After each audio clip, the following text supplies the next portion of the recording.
ஒரு வேலை தெரிஞ்சா செய்யணும், இல்லைனா செய்யக்கூடாது. அதை தெரிஞ்சுக்கிட்டு தான் மறுபடியும் செய்யணும். இதுதாங்க என்னுடைய முதல் பாடம், என்னுடைய குருநாதர் கற்றுக் கொடுத்தது. இன்னைக்கு வரைக்கும் நான் அதை தான் ஃபாலோ பண்ணிட்டு இருக்கேன். வாடிக்கையாளர் ஒரு ஜாபை எடுத்துட்டு வந்து நம்ம கிட்ட கொடுக்கும்போது அதை நம்மளால செய்ய முடியுன்ற ஃபுல் கான்ஃபிடென்ட் இருந்தால் தான் நம்ம அட்டன் பண்ணணும். ஒருவேளை அட்டன் பண்ணி அது ஃபெயிலியர் ஆனிச்சுன்னா அந்த வாடிக்கையாளர் மட்டும் இல்லாமல் அவரை சார்ந்த மற்ற வாடிக்கையாளர்களையும் வரவிட மாட்டார் நம்ம ஒர்க் ஷாப்புக்கு. இதால் ஒர்க் ஷாப் நேமும் கெடும், நம்மளாலையும் சர்வே பண்ண முடியாது இந்த ஃபீல்டில்.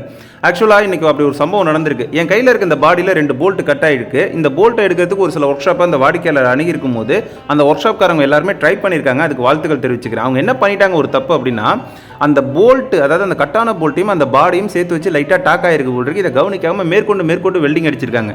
ரெண்டாவது தப்பு என்ன பண்ணிட்டாங்கன்னா, இது வந்து ஒரு பம்பு பாடி அப்படிங்கிறதுனால இதில் வந்து பேக்கிங் வரும். நிறைய இடத்துல வந்து ஃபேஸை வந்து டச் பண்ணிட்டாங்க. இப்போ நம்ம என்ன பண்ணிட்டோம், அது எல்லாத்தையுமே கிளியர் பண்ணிவிட்டு வெல்டிங் பண்ணி ஹீட் பண்ணி இப்போ 2 போல்ட்டையுமே எடுத்துட்டோங்க. இந்த வேலையெல்லாம் பொறுமையாக பார்த்துருந்த வாடிக்கையாளருக்கு நம்ம வேலை ரொம்ப பிடிச்சி போச்சு. உங்களுக்கு பிடிச்சிருந்தா மறக்காமல் சப்ஸ்கிரைப் பண்ணி ஃபாலோ பண்ணிக்கோங்க. நிறைய